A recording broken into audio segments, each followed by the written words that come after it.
You're listening to IOE Insights, the UCL Institute of Education podcast at University College London.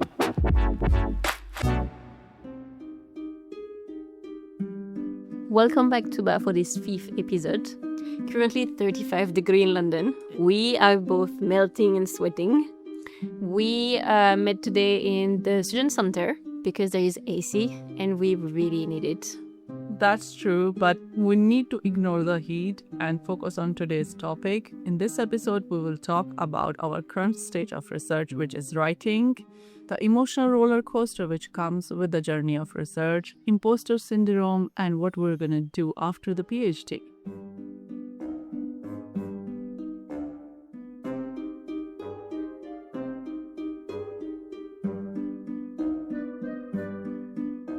So Tooba, we are now both in the writing stage. Can you tell me a bit about this stage? Is it easier or harder than the previous one, like the data collection, data analysis, or the upgrade, for example? And how do you maintain motivation for the entire PhD? We are now at the end of the 3rd year, beginning of the 4th, so I think it's the important question. That's true. I feel like every stage brings its own challenges. And once I was there, when I have not been through that stage, I thought that's the most hardest part. But now I look back and I was like, no, this one is whichever the current stage is, and the previous one was easy. But I feel like I won't say that writing or this stage is the most difficult thing. I don't want to unacknowledge all the difficulties I faced earlier. They're also worth mentioning that every stage is difficult. That's true. But it gets easier, I think, by time your mental state, mental capacity to deal with the problems gets better and better. So I think your mental capacity gets better and better by time. You can give more reassurance to even yourself that it's going to be fine. We're going to find a way. For me, it took me 1 year almost after my data collection to finally figure out how I'm going to write and do the analysis. I won't say the amount of data I have, which is quite big. So the timing is not like too much for that. But at the same times, I do feel like I could have done it a bit quicker if I didn't have the challenges that I was facing. But, it's been fine. And how do I maintain the motivation? I was just thinking that I'm such a perfectionist. If I start something, I have to end it.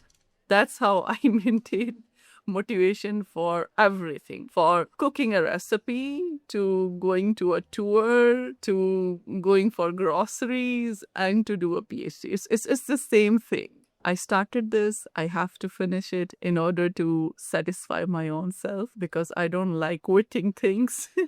And also, I really love my research project. I have great passion for the topic I'm working on. And I always say that I see my research career as a continuation from one project that led and gave birth to the other project. And I like this curiosity in the journey. It's like finding stepping stone. And there is not really a destination at the end of this journey. It's just a continuation of maybe another research project in future. So I'm really looking forward to it. You say that you took a lot of time to analyze your data. So what was the process of analyzing data? And then how did you start writing? Well, the process of analyzing data is still continuing, because once you start data analysis and writing, I don't think it ever stops until you write your last draft of your thesis. Then that's when the analysis really ends. Yeah, so it has been quite a rocky journey for me to come to finally able to write. I have a lot of challenges due to my medical condition. First, I thought I will be able to transcribe the huge amount of data. I think it's almost 18 to 21 hours of audio recording I have, that I will able to do it. And that too in a language that is not free right now available in any of the, apps or softwares which can help you with transcription. Which is? Urdu, mostly. I took a lot of time, 3, 4, 5 months just to figure out, and finally able to admit that I need a human assistance and a help from someone else.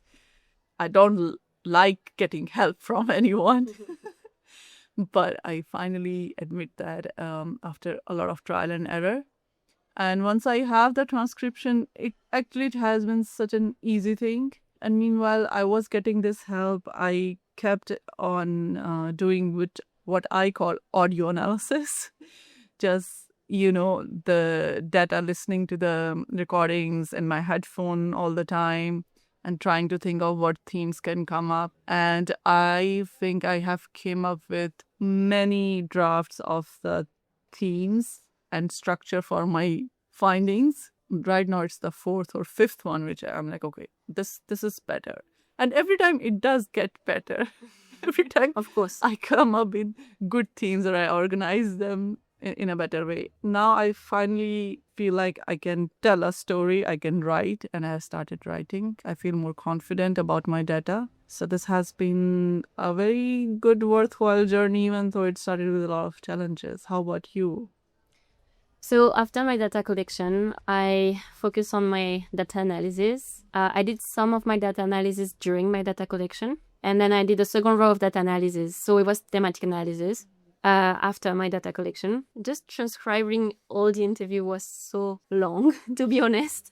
Even if I used some AI to help me, I did had to, you have to really listen to everything and correct everything because it's never going to be 100% accurate. So even if you use some tools, you're going to have to be sure that everything is good. So it took me a long time. And then I had to code everything. I use envision, but I also did some manual coding for some drawings, some manual as well. So it took actually a long time. And I did like you. I tried to do like an overview of my thesis, like chapter and some part. I also did different version of it. But then it took me so long to just start writing. I was lost. Where should I begin? Yeah, I was completely lost. So my supervisor gave me a good advice. He told me, it doesn't matter where you begin, actually. Just take a piece of the data you collected that you like, that you enjoy, that you have something to say about, and start writing from there. And then you can just build around it. So I did that, which led me to write an entire chapter. So that was a good idea. And I started to write a second chapter of results. But then I realized that these results use a lot of notion and concepts I didn't explore that much in my literature review. So I went back to my literature review to just read more articles that can help me to understand my data as well. And then I went back to my methodology as well to write a bit more about the methodology I just modified and ended after my data collection. So I think writing is a very messy process where you go back and forth between different parts. And sometimes it can feel very messy and you can actually lose your mind doing this. And you also question your writing because academic writing is a specific type of writing. Yes. You know that. You had the same challenges. So yeah, you ask yourself, and English is not our first language as well. So sometimes you're just like, which concept do I want to use? I don't know. But our supervisor, I think, are really great to help us correct this thing. And regarding how to maintain my motivation, one of the class I follow used the concept of roller coaster to define the PhD. And I think that's a very good definition, a very good image to illustrate the PhD. Because there is a lot of up and down. You start data collection, you're so happy. Then you face challenges during data collection. And you're like, should I stop this? Really during my data collection, I was like, am I going to actually be able to collect my data collection? Then you finish your data collection, you're super happy because you had achieved something. You're done with the part of your PhD. Then you're excited. You start your writing. You're like, yeah, this is the last part of my PhD, writing. And then you just see the amount of work you have to do. And you're like, oh no, maybe I should give up. Am I going to actually... Yeah, when I start writing and I saw the amount of pages I had to write, I was like, am I actually able to write that much? Am I smart enough? But at the end, you stop writing and you're like, okay, one day I was writing, I wrote an entire section and I was like, okay, actually, maybe I can do it. You know what? Maybe I can finish my PhD. So I don't know how to maintain motivation during your PhD. I think you have to have It's not a linear process. No, it's not a linear process. And I think the most important stuff is having supporting people, supporting supervisor, supporting friend, supporting family. Because sometimes you're going to want to quit, but don't quit. Just try. Sometimes you're going to... I think you have the right... Trust the process. Trust the process. And I think you have the right to feel unmotivated sometimes and to feel like you want to quit. I think it's not a PhD if you don't want to quit at some point. So yeah. Okay, Tooba, as usual, no surprise, lot of colors. Green and blue is the color for today. I thought today is less colors. Oh, wow. I think it's bright colors. Yeah, that's true. Well, usually we draw something that is related to the topics we're discussing. I'm not so sure right now if it's gonna be related to. I was just feeling a lot of heat and it's very hot, so I'm trying to draw a scene where the weather is not hot. That makes sense. I understand. I totally understand that. How about you? I see again organized. Yeah, actually, there is two parts. In the middle, we have someone that is confused. And on the left, we have a bubble with my writing journey. So a lot of writing, a pen, the computer, because I mostly write on computer. And my wonderful glasses, because I cannot be hours and hours on computer without them. And then on the right is more like what's going to happen after my PhD. A lot of question mark. So, Louise, we were just talking about how we feel emotionally challenged sometimes. We have to trust the process and we doubt ourselves if we're going to do it or not, or should we quit or not. I think a lot has to do with the imposter syndrome that nearly everyone feels in their journey of doing research and whatever else they're doing. How about you? Have you ever felt that? And do you ever feel like you belong where you are right now? Whoa, this is a huge question. That sounds like a therapy session, for sure. I mean, we are just finishing a third year and entering a fourth year. And yeah, sometimes I'm still asking myself, am I smart enough to do a PhD? Am I actually belonging in academia? Yeah, I mean, we have this thing that, I don't know for you, but when I tell my family or some friend I'm doing a PhD, like, just imagine you meet a friend you haven't seen in a long time and you say, oh, I'm doing a PhD. And they look at you amazed and they're like, you must be so smart. And then you're just thinking, absolutely not. I'm not even sure what I'm doing right now. And after 3 years, when I'm writing, I'm still like, what am I doing? I'm not that sure. I think every PhD have imposter syndrome. And I think PhD is a process. You are still learning. So you have to be kind with yourself. You are still learning. So of course, you're going to do mistake. Even when I'm doing conference, I went to Rome a couple of weeks ago to present my PhD. Fancy. That was fancy. But that was a big conference. And that was my first international conference with media expert, like people that actually work in, think tank and some like international organization. And I was like, I'm 28 and I'm just a third year PhD. Who am I to do a lecture to these people about the topic? So yeah, I think being in a PhD actually involves imposter syndrome, but we do belong here and we do work hard. So we need to overcome this syndrome. What about you, Tooba? Do you feel the same? I'm pretty sure you do. I do. Something that you said towards the end is like, we have to reassure ourselves that we do belong here. I have this thing, I always say this to myself whenever I feel like I'm in a room or in a place or in a conference or whatever that is, and I feel a bit disconnected, I feel like out of space, and I feel like I shouldn't be here. I just tell myself, I should be here. Why must, even if I feel not perfect, I say, okay, even not perfect people like me should be in the room because we all are equal humans. We have the right. So I just tell that to myself. Even in all my imperfectionism, I have the right to be in that place, to say the wrong things, to do the errors, to do the mistakes, to make a fun of myself when I say something very abrupt, which might not land very well. But I have the right to do all these things. So I think what I want to say is the key is really to be comfortable with not being comfortable. That's true. I mean, some of my friends, my brother did say that as well. Sometimes he humble me a lot. When I do something stupid at home, like, I don't know, I mess up the laundry, something very practical. Look at me, it's like, how can you be a PhD? Yeah. And I think people forgot that PhD is not being smart in every area of this life. It's very smart in a very, very tiny area. True. On that note, if I ever hear someone say, oh, you must be very smart, you're doing a PhD, and I said, this is the stupidest thing I'm doing actually. Okay, Tooba, so we both entered the last phase of our PhD, more or less, writing. What will you do after your PhD? Such a heavy question. Yeah, I know, but my mom and dad ask me this question regularly. Yeah, I was gonna say, let me ask you this question, please. Nearly every other day I face this question from someone, and that someone is mostly my mother. Yeah, I say mom and dad, but it can be friends, it can be relatives, whoever.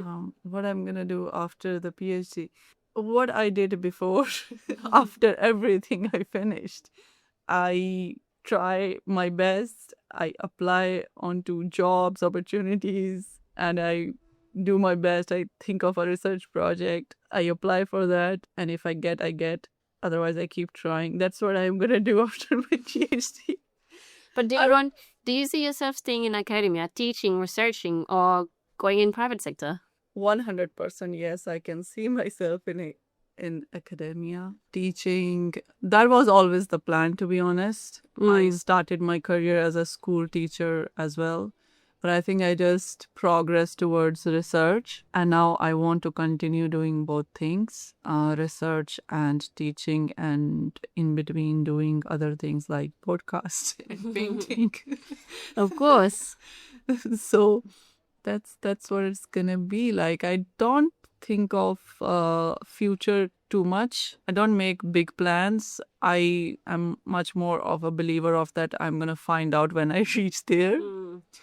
So yeah, and it's okay to have uncertainty in life. I know it is very overwhelming, and it really freaks everyone out, but that's fine. How about you?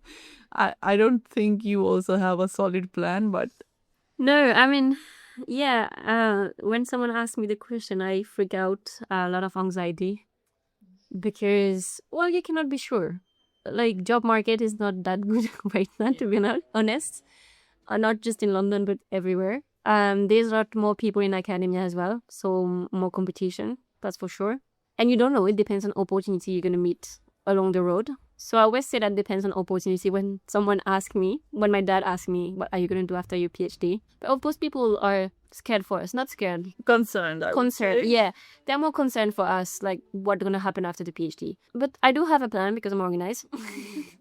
Okay, it's not a plan. It's more like, what can I do? I would like to teach and to do some research as well. I'm considering PhD and a postdoc. I'm considering postdoc. Another PhD. I was like, wow. No. I never do that. No, another like some postdoc or fellowship. If there is an opportunity in another university, for example, in another country, that would be nice as well. Just to have some more experience in research and I don't know, to know another university. But if there is a place in UCL to stay as a teacher, as a researcher, of course, I would like to stay as well. That's an important thing to say. You would love to stay at UCL. Yeah, maybe consider that, of course. I'm also open to different possibilities and opportunities. But I also want to kind of work in the private sector, like for a think tank, for example. Like in media, we have a lot of private organization in Europe. So I would love to work for them as well. So yeah, there is different option. Like I'm just trying to be open on different option and opportunity. I think that's the most important. Yeah. Being open on different option and opportunity. And of course, I would love to still host a podcast with you on research. I think research is not open that much to large audience, like large public. So I think it's about time we change that. Yeah. So enough of gatekeeping. Yes, let's open everything. So yeah, too bad. You see yourself staying in London, living in London, staying in UCL, for example. I do see myself because it's very familiar, and I love new things and exposures and experiments, but I also like to stay in the place that I know. In our field, opportunities are very rare to find, especially as an international student. You know, it's very competitive and there's not much funding. So I don't feel like I have the full freedom to choose where I'm going to stay for the future. Should I go back home? Should I work here? What's going to happen? But as you said, my approach and mindset is to stay open. I know what I want to do. That's research. I know which area I want to do research. So I don't think I have the full freedom to choose that. I'm pretty open wherever I find the right opportunity. Yeah, but if I find it here, I would love to stay. What about you? I mean, same as you. I know that I want to continue research in academia, but still open to other opportunity. I would love to stay in London, in UCL, because we know the professor. We have a friend. It's close to my family as well in France. So, and there's good university in London as well, like UCL. But I mean, even in UK, you also have Oxford, Cambridge, and they have good institute of education as well. Yeah, I would love to stay here because it's comfortable and our life is here for now. But I'm very open to go in another university. I was looking at good department in other university and media education. They have good department in China or in Australia, for example, in Canada as well. So I'm just open, or even going back to European Union. I mean, I'm not sure where I'm going to go either. I'm just going to follow the opportunity and let's see where destiny and opportunity going to lead me. Perfect. So Tooba, can we speak about our drawing now? I finished mine. Yours is still a bit in process? Yeah, it's Almost about finished? to almost finish. I can see a very cute tiny house and a lot of balloon. It looked like the movie Up. Do you know the movie Up? I was just gonna ask you, can you guess the reference? Yes, it's Up. You know how I said at the start that I don't know, but I just want to make something that reminds me of good weather. Yeah. So as I just painted blue skies with some clouds, because for me that's a perfect weather. A bit windy, a bit sunshine, a bit of wind. everything. But as we were talking about all these things and we were talking more about towards the end of the PhD and what's going to happen afterwards, I watched this movie Up and I think a lot of us love this movie. Yeah. Whenever I feel like for me, it always holds this scene where his house floats with the balloons and then land into a waterfall in some remote mountain region. I don't know, that scene always gave me a reassurance that it's going to be fine. It's going to be super fine, whatever that is. So I just drew that. I just painted that scene because that really, I think it's going to be super fine. So So it's going to be waterfall there. yes, and it is, and I love mountains, waterfalls, all these scenery as well. So yeah, even if I end up in a remote place with no one else, I'll put colorful balloons And you're going to be around fine. me and I'm gonna be super fine. What about you?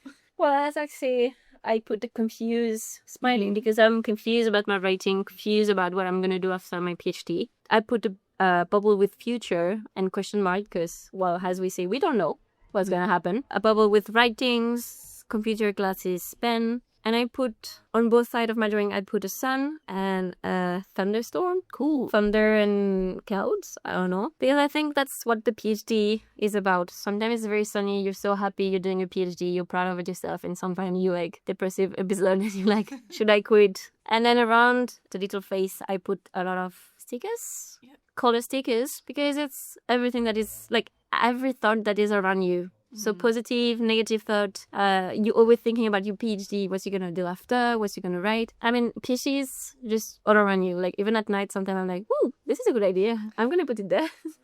So, yeah, your brain is always into the PhD and it's never stopping. I think you capture all the feelings very, very accurately. If I look at the sun, I feel like it's hypnotizing me with all these thoughts. So it's really perfect. So, Louise, this is our last episode for this podcast series. I wanted to ask you how this recording journey has been in publishing. How did you feel about letting out all of your thoughts and whatever you have to say about in these episodes? That was a nice process. Just discussing about PhD is nice. PhD is very lonely. I mean, you discuss about it with your supervisor. Sometimes you discuss it with friends, but also you don't want your friendship to be only about PhD. So sometimes you don't go in depth. So it was nice about speaking about my own journey, but it was also nice to know about yours. Yeah. And I discovered we had more in common during our research. So it was nice. It was a bit chaotic because it was us taking more responsibilities and sometimes we had issue meeting the deadlines because, well, we had other priorities in life, of course. And I discovered a talent for edition because I was editing the audio of the podcast, which was, well, I just learned it for this. And you're so good at it.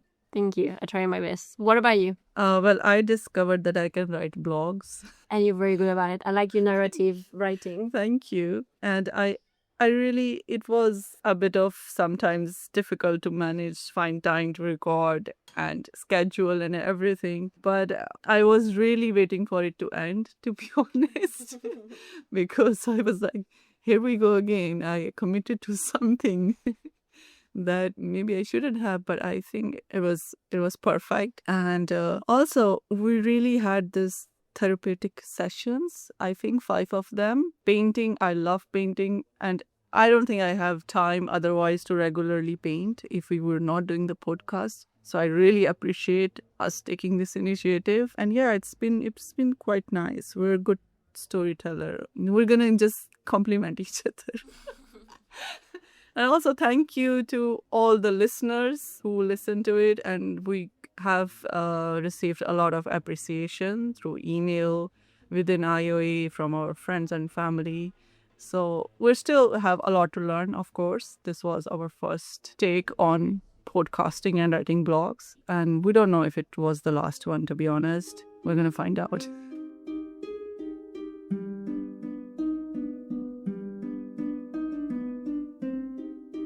If you have enjoyed this podcast, search IOE Insights on your preferred podcast platform to listen to more episodes from the IOE. And a quick favor before you go, if you're listening on Apple Podcasts or Spotify, we would really appreciate it if you could give the IOE Insights podcast a rating. 5 stars will of course be nice if you have been loving what you are hearing, and that will help reach more people who are interested in knowing what we are all about.